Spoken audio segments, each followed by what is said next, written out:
إلا الله وحده لا شريك له ونشهد أن سيدنا وسندنا وحبيبنا وحبيب أرواحنا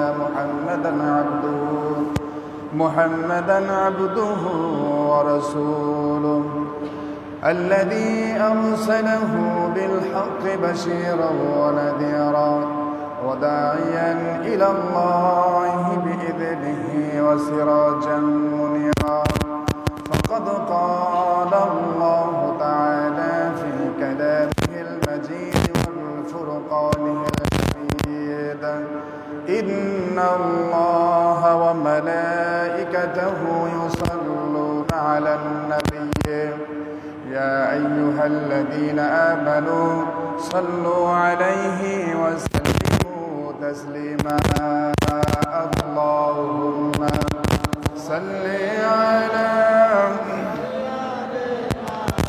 مولانا محمد وعلى آل سيدنا مولانا محمد بلغ العلا بكماله كشف الدجى بجماله حسنت جميع خصاله صلوا عليه وعليه بذكر لا إله إلا الله لا إله إلا الله سبحان الله الحمد لله لا إله إلا الله لا إله إلا الله محمد رسول الله صلى الله عليه وسلم আল্লাহ রাব্বুল ইজ্জত ওয়াল জালালের দরবারে লাখো শুকর গুজার করছি যে মহান মুনিব আমাদের সকলকে শাওয়াল মাসের দ্বিতীয় জুমায় সালাতুল জুমা আদায় করার জন্য ইমামুল কবির জামে মসজিদে সকলের আগে আগে আসার তৌফিক দান করেছেন, আমাদেরকে ভালো এবং সুস্থ রেখেছেন। এজন্য আল্লাহর দরবারে শুকর গুজার করছি। সকলে বলি আলহামদুলিল্লাহ। শতকোটি দরুদ ও সালাম সরকারে দু আলম বিশ্বনবী জনাবে মুহাম্মদুর রাসূলুল্লাহ সাল্লাল্লাহু আলাইহি ওয়াসাল্লামের উপর। সম্মানিত হাজরিন, আমরা সকলেই অবগত বর্তমান প্রেক্ষাপটে সমস্ত ইহুদি নাসারা, ওরা সমস্ত বিধর্মীরা ওরা মুসলমানের বিপক্ষে ঐক্যবদ্ধ হয়েছে, ঠিক কিনা? সমস্ত ইহুদি নাসারা বৌদ্ধ খ্রিস্টান সকলেই মুসলমানের বিপক্ষে ঐক্যবদ্ধ হয়েছে। এটা আজকের কথা নয়। নবী করিম সাল্লাল্লাহু আলাইহি ওয়াসাল্লাম সেই আজ থেকে 1400 বছর পূর্বেই বলেছেন যে ইহুদি নাসারারা সমস্ত বেধর্মীরা মুসলমানের বিপক্ষে এমনভাবে ঐক্যবদ্ধ হয়েছে, এমনভাবে ঐক্যবদ্ধ যে একটা প্লেটে যখন অনেকগুলো মানুষ খাবার খেতে বসে তখন তারা একেবারে চতুর্দিকে গোল হয়ে বসে যাতে ওর ভিতরে আর কেউ ঢুকতে না পারে। অনুরূপভাবে আজকে ইহুদি নাসারা বেধর্মীরা মুসলমানের বিপক্ষে ঐক্যবদ্ধ হয়েছে। অথচ আজকে আমরা মুসলমানেরা ঐক্যবদ্ধ হতে পারি নাই। আজকে আমরা ঐক্যবদ্ধ হতে পারি নাই। অথচ নবী করিম সাল্লাল্লাহু আলাইহি ওয়াসাল্লাম বলেছেন যে গোটা বিশ্বের সমস্ত মুসলিম একটা দেহের ন্যায়। গোটা বিশ্বের সমস্ত মুসলিম, সমস্ত মুসলমান একটা দেহের ন্যায়।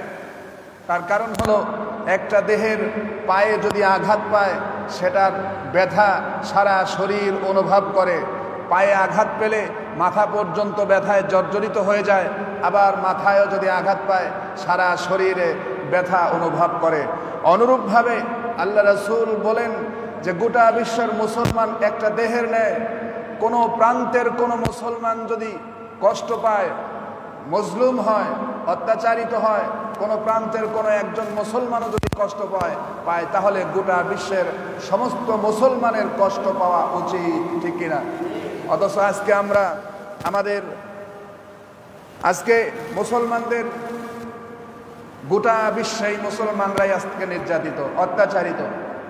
ভারতে মুসলমান অত্যাচারিত, চীনেও মুসলমান, চীনের এক প্রদেশে মুসলমান অত্যাচারিত, কাশ্মীরে মুসলমান অত্যাচারিত। এরপরে বর্তমান প্রেক্ষাপটে সবচাইতে বেশি অত্যাচারিত হচ্ছে গাজার মুসলমানেরা। ফিলিস্তিনে মুসলমানদেরকে অত্যাচার করা হচ্ছে। চেচনিয়া, বসনিয়াগুলো আগেই ধ্বংস করে ফেলা হয়েছে। সম্মানিত হাজরিন, গাজার মুসলমানদেরকে অকাতরে গুলি করে করে বোমা ফেলে হত্যা করতেছে শুধুমাত্র সবচাইতে বড় সন্ত্রাসী এই ইসরায়েলি বাহিনীরা, ঠিক কিনা? ইসরায়েলেরা মুসলমানদের বিপক্ষে ঐক্যবদ্ধ। ওরা মুসলমানদেরকে হত্যা করতে পারলে ওরা সোয়াব মনে করে, মুসলমানদের হত্যা করা ওরা সোয়াবের কাজ মনে করে। ওরা এতটাই নিকৃষ্ট। এই বিশ্বে যতগুলো গণহত্যা চালানো হয়েছে, এই বিশ্বে যত গণহত্যা চলেছে, সমস্ত গণহত্যাগুলোই এই পাপিষ্ঠ বেধর্মীরাই করেছে। হিটলার 60 লক্ষ ইহুদিকে হত্যা করেছিল। সে কি মুসলিম ছিল?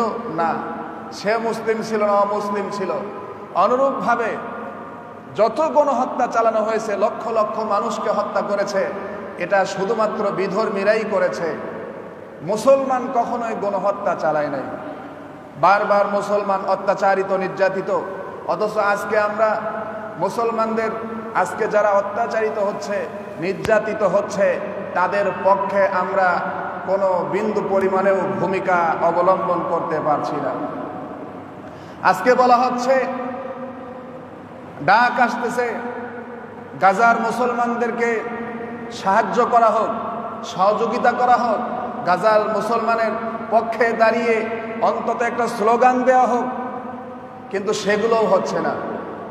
বলা হচ্ছে যে ইসরায়েলকে বয়কট করা হোক, ইসরায়েলিদেরকে বয়কট করা হোক। এরপরেও বয়কট করা হয় না। ইসরায়েলি যত পণ্য আছে সমস্ত পণ্যগুলো বয়কট করা দরকার, ঠিক কিনা?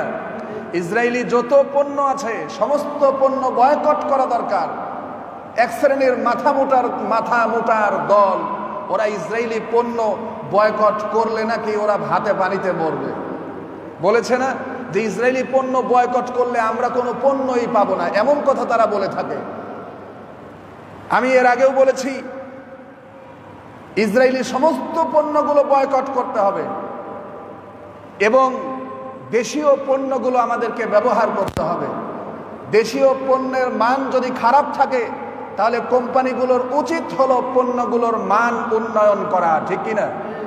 পণ্যগুলোর মান উন্নয়ন করা। আমরা কেন বিদেশি পণ্য গ্রহণ করে লভ্যাংশ বিদেশে দিয়ে বিদেশকে উন্নত করব কেন? দেশীয় পণ্য ব্যবহার করে নিজের দেশকে উন্নয়ন করা, এটাই তো হলো সবচাইতে বড় দেশপ্রেম, ঠিক কিনা? বাংলাদেশে কত জুতা আছে, বাংলাদেশে কত পণ্য আছে, এগুলো পছন্দ হয় না, পছন্দ হয় খালি বিদেশিগুলো। সম্মানিত হাজরিন, গোটা বিশ্বেই ডাক উঠেছে ইসরায়েলকে বয়কট করা হোক। এই গত কয়েকদিনে শুনলাম যে ইসরায়েলকে বয়কট করার মাধ্যমে ইসরায়েলের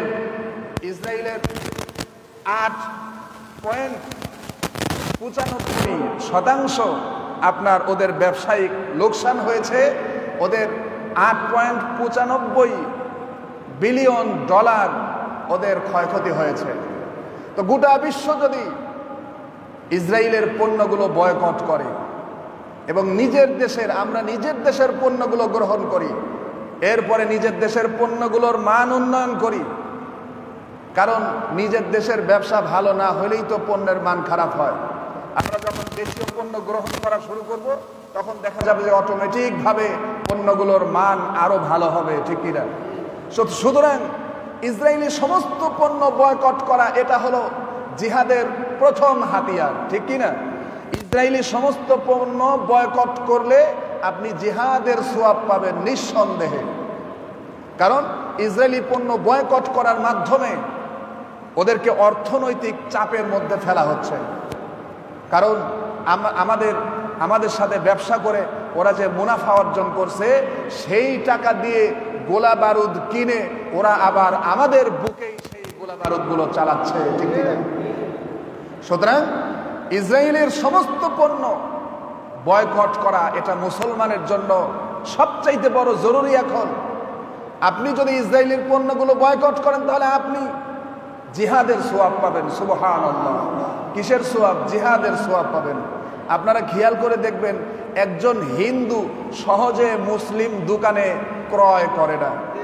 কথা বলেন না কেন? একজন হিন্দু বেধর্মী সহজে মুসলিম দোকানে ক্রয় করে না। প্রয়োজনে 1 কিলোমিটার হেঁটে গিয়ে ওদের স্বজাতির দোকান থেকে ক্রয় করে নিয়ে আসবে। ওরা এতটা ঐক্যবদ্ধ, অথচ আমরা মুসলমান, আমরা সেদিকে কোনো ভ্রুক্ষেপই করি না। আল্লাহ তাআলা রব্বুল আলামিন বলছেন, মুসলমান তোমরা ঐক্যবদ্ধ হও। ঐক্যবদ্ধ না হইলে মুসলমানের অবস্থা খারাপ হবে, মুসলমান কচুরি পানার ন্যায় হয়ে যাবে। আজকে গোটা বিশ্বে 800 কোটি মানুষ, গোটা বিশ্বে 800 কোটি মানুষের মধ্যে আপনার 200 কোটির উপরে শুধুমাত্র মুসলমান। 800 কোটি মানুষের মধ্যে 200 কোটির উপরে প্রায় 245 কোটি মুসলমান। আর ইহুদি কয় কোটি? ইহুদি কয় কোটি? ইহুদি হলো 1 থেকে 1.5 কোটি ইহুদি। 1.5 কোটি ইহুদি 250 কোটি মুসলমানের বিপক্ষে লেগে মুসলমানদেরকে নাস্তানাবুদ করে ফেলেছে। তার কারণটা কি? তার কারণটা কি? কারণটা একটাই, শুধুমাত্র মুসলমান আজকে ঐক্যবদ্ধ নয়। মুসলমান ঐক্যবদ্ধ নয়। মুসলমান যদি ঐক্যবদ্ধ থাকতো তাহলে বদরের যুদ্ধে 1000 কাফেরের বিপক্ষে মাত্র 313 জন মুজাহিদ জিহাদ করে বিজয় অর্জন করেছিল। আর আজকে গোটা বিশ্বে 800 কোটি মানুষের মধ্যে 250 কোটি মুসলমান, অথচ মুসলমান মার খায়, মুসলমান নির্যাতিত, মুসলমান অত্যাচারিত। মুসলমান সংখ্যা গরিষ্ঠ হলে কি হবে? ঐক্যবদ্ধতা নাই, ঈমান নাই। ঐক্যবদ্ধ না হওয়ার কারণে মুসলমান সংখ্যা গরিষ্ঠ হয়েছে, কিন্তু ক্ষমতা নেই। সব হয়েছে কচুরি পানার ন্যায়, ঠিক কিনা? স্রোত যেমন কচুরি পানার দলকে ভাসিয়ে নিয়ে চলে যায়, আজকে আমার আপনার অবস্থাও তাই হয়েছে। আজকে 250 কোটি মুসলমান বিশ্বে, অথচ মাত্র 1.5 কোটি ইহুদিদের কাছে আজকে পরাজিত। কেন? আজকে আমরা ঐক্যবদ্ধ না হওয়ার কারণে, আজকে আমাদের মধ্যে ইসলামী চিন্তা, ইসলামী জাগরণ না থাকার কারণে। সম্মানিত হাজরিন, আল্লাহ রাব্বুল ইজ্জত ওয়াল জালাল বলে দিয়েছেন মুসলমানদেরকে ঐক্যবদ্ধ থাকতে হবে, ঐক্যবদ্ধ থাকতে হবে। আল্লাহ তাআলা রব্বুল আলামিন বলেন, ওয়াতাসিমু বিহাবলিল্লাহি জামিআ ওয়ালা তাফাররাকু। আল্লাহ তাআলা বলেন, তোমরা ঐক্যবদ্ধভাবে আল্লাহর রজ্জুকে আঁকড়ে ধরো। ওয়ালা তাফাররাকু, খবরদার খবরদার তোমরা পৃথক হয়ে যেও না। আজকে আমরা কি হয়েছি? ক্ষুদ্র ক্ষুদ্র ছাগলের দল আছে না? ছাগলের ক্ষুদ্র ক্ষুদ্র দল। বাঘ যদি একটা এসে হুঙ্কার দেয়, ছাগলের ক্ষুদ্র ক্ষুদ্র দলের কলিজায় পানি থাকে না। আজকে আমরা ঐক্যবদ্ধ না হয়ে ছাগলের ক্ষুদ্র ক্ষুদ্র দলে রূপান্তরিত হয়েছে। কিন্তু আসলে তো আমরা ছাগলের দল নয়, আমরা তো বাঘের দল। আমাদের হুঙ্কার তো বাঘের মতো। সেদিনে একটা ইয়েতে দেখলাম, এক সাংবাদিক ট্রাম্পের এক মিটিংয়ের মধ্যে একজন সাংবাদিক শুধুমাত্র নারায়ে তাকবীর আল্লাহু আকবার স্লোগান দিয়েছে, ট্রাম্পের কলিজা সুদ্ধা নড়ে গেছে। কথা বলেন না কেন? নারায়ে তাকবীর আল্লাহু আকবারের ধ্বনি, এটা তো মুসলমানের। এই ধ্বনি দিয়ে মুসলমান ঐক্যবদ্ধ হলে, মুসলমান তো আসলে বাঘের জাতি, এই ধ্বনি দিলে কাফের মুশরিকের কলিজা শুদ্ধে নড়ে যায়, ঠিক কিনা? আজকে আমরা বাঘের জাতি হয়েও আজকে আমরা ছাগলের কাছে ভয় পাচ্ছি, ছাগলের কাছে ভয় পাচ্ছি, এমন হয়ে গেছে। অর্থাৎ বাঘের জাতি ছাগলের সাথে ঘাস খাইতে খাইতে যেমন সে তার নিজের আত্মমর্যাদাবোধ, নিজের হুঙ্কার, নিজের শক্তি সম্পর্কে উদাসীন থাকে, মাতোয়ারা থাকে, উদাসীন থাকে। মানে যে সে জানেই না তার মধ্যে কি শক্তি রয়েছে, সে জানেই না তার মধ্যে কি হুঙ্কার রয়েছে। এগুলো ছাগলের বাচ্চার সাথে ঘাস খাইতে খাইতে যেমন বাঘ বোঝে না, আজকে মুসলমানের অবস্থাও তাই হয়েছে। আমরা তো বীরের জাতি, মুসলমান, ওই যে কথাই আছে না, হাতি মরলেও লাখ টাকা, বাঁচলেও লাখ টাকা। মুসলমান মরলেও সফল, মরলেও কামিয়াব, বাঁচলেও কামিয়াব, ঠিক কিনা? মুসলমান শাহাদত বরণ করবে, বিনা হিসাবে জান্নাতে চলে যাবে। মুসলমান শাহাদত বরণ করবে, বিনা হিসাবে জান্নাতে চলে যাবে। মুসলমান হায়াত পাবে, গাজী হিসাবে বেঁচে থাকবে, আমল করার সুযোগ পাবে, আল্লাহর নৈকট্য হাসিল করবে। সুবহানাল্লাহ। কিন্তু আজকে মুসলমান ভোগ বিলাসিতা এবং মুসলমান মৃত্যুকে ভয় করে দুনিয়াকে আঁকড়ে ধরেছে। মুসলমান আজকে দুনিয়া লোভী হয়ে গেছি আমরা। দুনিয়া লোভী হওয়ার কারণে, দুনিয়া লোভী এবং ভোগ বিলাসে মাতোয়ারা হওয়ার কারণে আজকে মুসলমান আমাদের হাতে ক্ষমতা নেই। আজকে আমরা চাচ্ছি সম্পদ অন্বেষণ করার জন্য, বড় বড় অট্টালিকা তৈরি করার জন্য, এবং মনে করে থাকি যে এইগুলোই মনে হয় আমাদেরকে বাঁচিয়ে রাখবে। কিন্তু কখনো নয়। মুসলমানদের তো জানা থাকা দরকার যে মৃত্যু অবধারিত, বাঁচলে গাজী, মরলে শহীদ। আমাদের তো কোনো ভয়ের কারণ নাই। আমাদেরকে আখেরাতকেই তালাশ করতে হবে। উন্নত রাষ্ট্রগুলো, মুসলিম উন্নত রাষ্ট্রগুলো আজকে তাদেরও ওই একই হালত। বড় বড় অট্টালিকা তৈরির জন্য তারা প্রস্তুত হয়েছে, বড় বড় অট্টালিকা তৈরি করছে, ভোগ বিলাসে মাতোয়ারা হয়ে গেছে।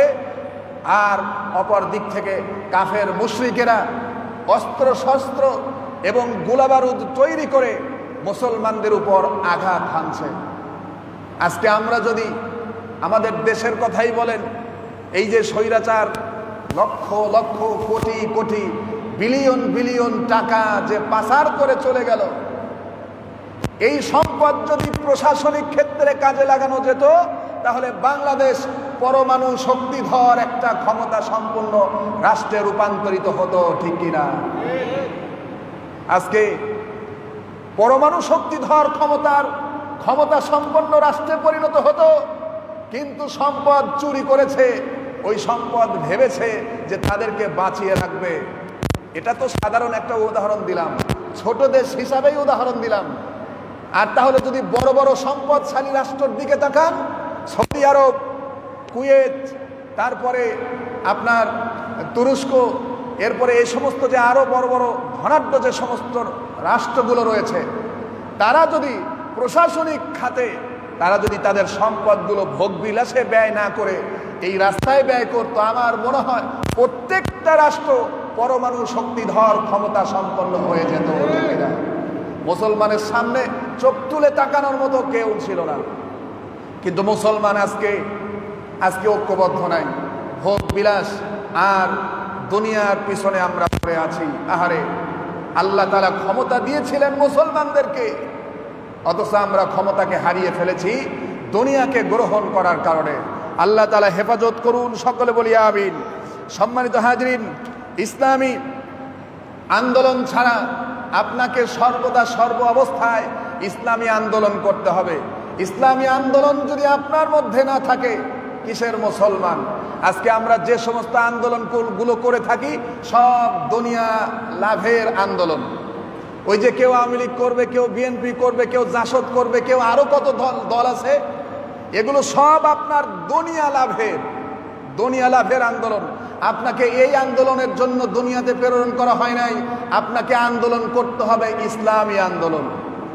আজকে সমস্ত গোটা বিশ্বের মুসলিম যদি একমাত্র ইসলামী আন্দোলনের উপর ঐক্যবদ্ধ থাকতো, তাহলে আমেরিকার সাহস হবে কি করে সেই 7 সমুদ্র 13 নদীর ওপার থেকে এসে মুসলমানদের উপর চোখ রাঙিয়ে কথা বলে? এই সাহস তারা কোনোদিন পেত না, ঠিক কিনা?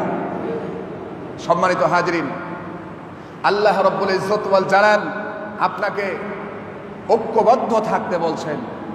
আল্লাহ তাআলা রব্বুল আলামিন বলছেন, ওয়ালা তাকুনু কাল্লাযীনা তাফাররাকু ওয়াখতালাফু মিন বা'দি মা জাআহুমুল বায়িনাত।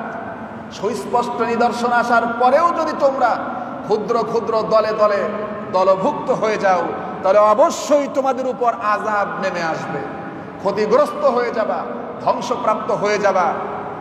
তোমাদের উপরে শাসন কার্য পরিচালনা করবে অন্যরা, বিধর্মীরা শাসন কার্য পরিচালনা করবে। সম্মানিত হাজরিন, আল্লাহ রাব্বুল ইজ্জত ওয়াল জালাল মুসলমানদের উপর জিহাদকে ফরজ করে দিয়েছেন, জিহাদকে ফরজ করে দিয়েছেন। অথচ আমরা জিহাদের কথা শুনলেই আমাদের মানে যে নাক কুঁচকে ওঠে।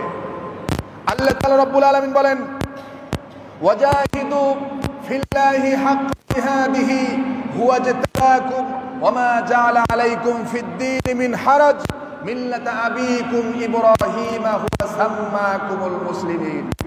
আল্লাহ তাআলা রব্বুল আলামিন বলেন, ওয়াজাহিদু ফিল্লাহি হাক্কা জিহাদি,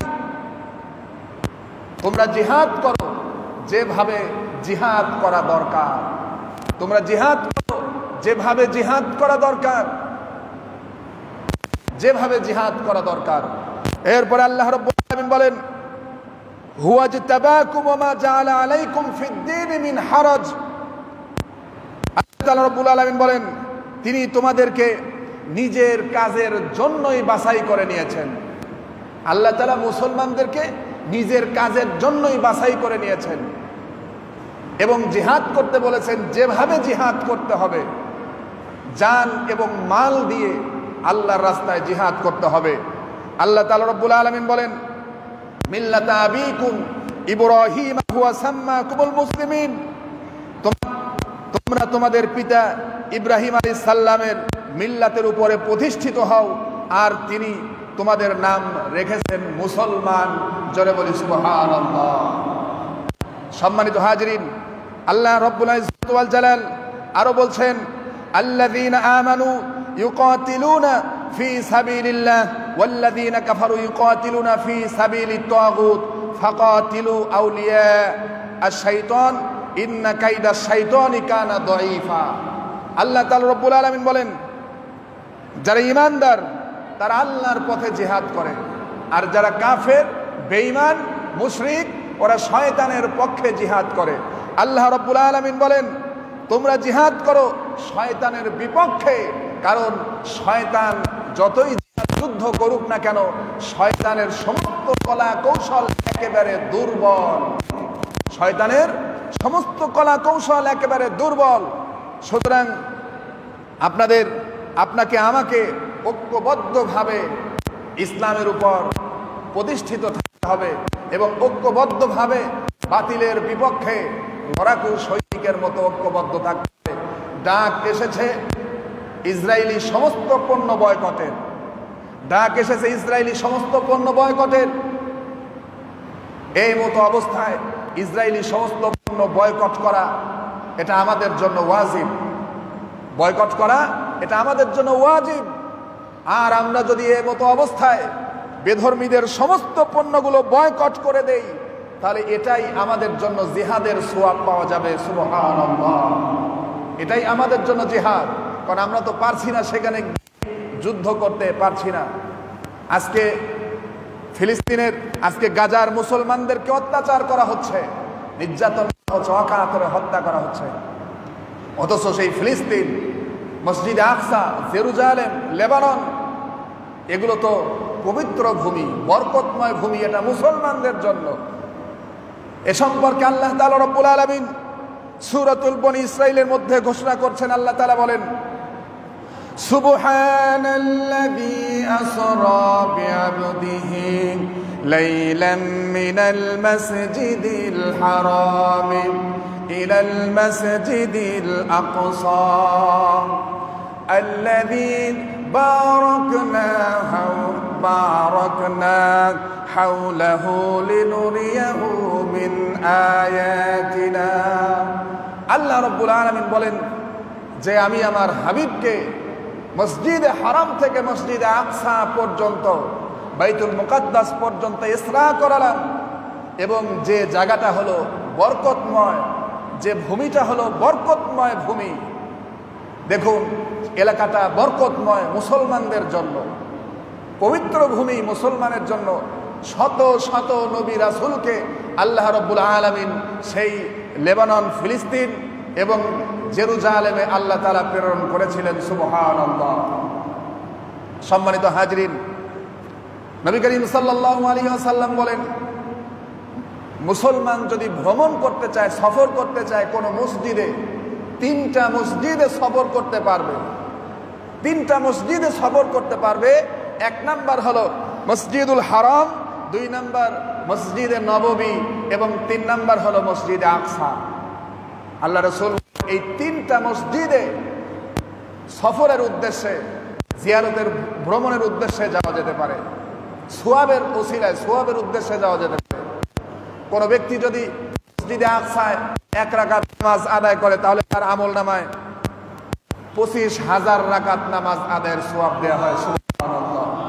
সুতরাং ধর্মীয় দিক থেকে মুসলমানদের গুরুত্বপূর্ণ স্থান হলো বাইতুল মুকাদ্দাস। মুসলমানের প্রথম কিবলা হলো বাইতুল মুকাদ্দাস। সেই বাইতুল মুকাদ্দাসের অধিবাসীদের উপর অত্যাচার, নির্যাতন, জুলুম, তাদেরকে জাতিগতভাবে তাদেরকে একেবারে জাতীয় নিধন করার পায়তারা তারা করছে। মুসলমানদেরকে একেবারে শেষ করে দেওয়ার পায়তারা করছে। অথচ এর পরেও এক শ্রেণীর নামধারী মুসলমান ইসরায়েলের পক্ষে কথা বলে, আছেন এরকম, ইসরায়েলের পক্ষে কথা বলে। আজকে মুসলমানের ঐক্যবদ্ধ হতে হবে, সমস্ত কাফেরের বিপক্ষে, সমস্ত কাফেরের বিপক্ষে মুসলমানের ঐক্যবদ্ধ থাকতে হবে এবং তাদের সাথে ব্যবসা বাণিজ্য না করে নিজেরা নিজেরা ব্যবসা বাণিজ্য করা এবং নিজেরা নিজেরা উৎপাদন করার চেষ্টা করা, আবিষ্কার করার চেষ্টা করা। আমাদের দেশে যখন একটা ভালো কিছু আবিষ্কার করে তখন তাকে মানহানি করার জন্য আর একজন উঠে পড়ে লেগে যায়, ঠিক কিনা? আমাদের দেশে একজন ভালো কিছু আবিষ্কার করবে, তার মানহানি করার জন্য আর একজন উঠে পড়ে লেগে যায়। কিন্তু ওই সমস্ত বিধর্মীদের উন্নত দেশগুলো দেখেন, ওরা ছোটখাটো জিনিস আবিষ্কার করলেও ওদেরকে ওরা সম্মানিত করে, ওদেরকে উৎসাহিত করে। কয়েকদিন আগে আমাদের দেশের মানিকগঞ্জের একটা ছেলে আপনার আবিষ্কার করলো, হেলিকপ্টার আবিষ্কার করলো। হেলিকপ্টার কি হোক আর যাই হোক, মানে যে আবিষ্কার করলো, এমনকি সে সেই প্লেনটা উড়িয়ে দেখালো। এরপরেও আর এক শ্রেণীর কুলাঙ্গারেরা তার বিপক্ষে কথা বলা শুরু করেছে। এত বছর ধরে চেষ্টা করার পরেও বাংলাদেশের কেউ সরাসরি এইভাবে আবিষ্কার করে দেখাতে পারে নাই।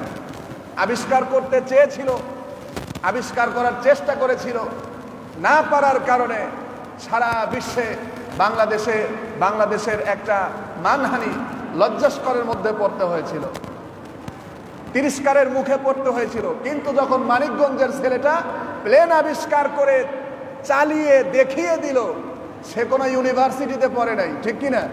সে কোনো বুয়েট, তারপরে টুয়েট, এত বড় বড় বিশ্ববিদ্যালয়, ইঞ্জিনিয়ারিং ইনস্টিটিউটে সে পড়ে নাই। নিজের অভিজ্ঞতায় একজন ইলেকট্রিশিয়ান প্লেন আবিষ্কার করে চালিয়ে দেখিয়েছে। এর চাইতে সৌভাগ্যের আর কি হতে পারে, ঠিক কিনা? অথচ তার পিছনে আর এক শ্রেণী লেগে গেছে, তাকে মানে যে তিরস্কারের জন্য, মানে তাকে তুচ্ছ তাচ্ছিল্য করার জন্য। এইটা যদি বিদেশে ঘটতো তাহলে তাকে কোটি কোটি টাকা পুরস্কার দিয়ে তার এই আবিষ্কারে তারা আরো সহযোগিতা করত, এমনকি তাকে আরো উন্নত রাষ্ট্রে পাঠানোর চিন্তা ভাবনা করত। অথচ আজকে আমাদের এই অবস্থা। আমাদেরকে আবিষ্কারের দিকে আসতে হবে, উৎপাদনের দিকে আসতে হবে, নিজেরা উন্নত মানের পণ্য তৈরিতে আমাদেরকে আত্মনিয়োগ করতে হবে। আমাদেরকে যেন অপরের কাছে যেন আমাদেরকে হইতে না হয়, তাদের কাছে যেন আমাদের পরাধীন হইতে না হয়, তাদের কাছে যেন আমাদের মানে যে তাদের থেকে না নিলে আমরা বাঁচবো না, এমনটা যেন না হয়।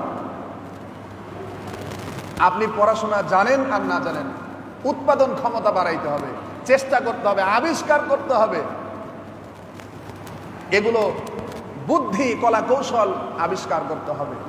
আজকে আমাদের অবস্থাটা এমন হয়েছে যে আজকে আমরা বিধর্মীদের কাছেই পরাধীন হয়ে যাচ্ছি, তাদের উপর নির্ভরশীল হয়ে যাচ্ছে। ওই যে এক শ্রেণী ইতিপূর্বে বলেছে যে ইসরায়েলের পণ্য ছাড়া নাকি কোনো পণ্যই পাওয়া যাবে না, ইসরায়েলি কসমেটিক্স ছাড়া নাকি বাংলাদেশে কোনো কসমেটিক্সই পাওয়া যাবে না। বাংলাদেশে অসংখ্য কোম্পানি রয়েছে, শুধুমাত্র বাংলাদেশের মানুষ ওই যে নিজের দেশেরটা নিজের কাছে ভালো লাগে না, আছে না? কথায় আছে না যে গায়ের মোল্লা গায়ে সম্মান পায় না, এরকম আছে না?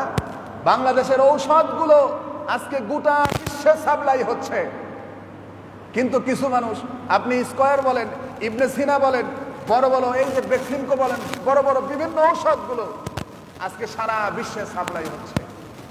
আপনাকে সারা বিশ্বে সাপ্লাই দিতে হবে, এই প্রক্রিয়ায় অগ্রসর হতে হবে। ইহুদি, এর আগেও আমি বলেছিলাম যে ইহুদি নাসারারা, ইহুদিরা ওরা 90% মানুষ, ইহুদিরা 90% মানুষ নিজেরা নিজেদের উপর নির্ভরশীল, নিজেরা ব্যবসা বাণিজ্যের সাথে জড়িত থাকে। ইহুদিরা 90% মানুষই ব্যবসায়ী, অথচ আমরা 90, আর আমরা কি করি? আমরা হলো আমদানিকারক আর ওরা হলো রপ্তানিকারক। আমাদেরকে রপ্তানি করতে হবে, ঠিক কিনা? আমাদেরকেও রপ্তানি করতে হবে, এদিক দিয়ে আমাদেরকে আগে আসতে হবে। সম্মানিত হাজিরিন, তো মূল যে কথা বলছিলাম যে ইসরায়েলকে বয়কট, সমস্ত প্রকারের পণ্য বয়কট করতে হবে।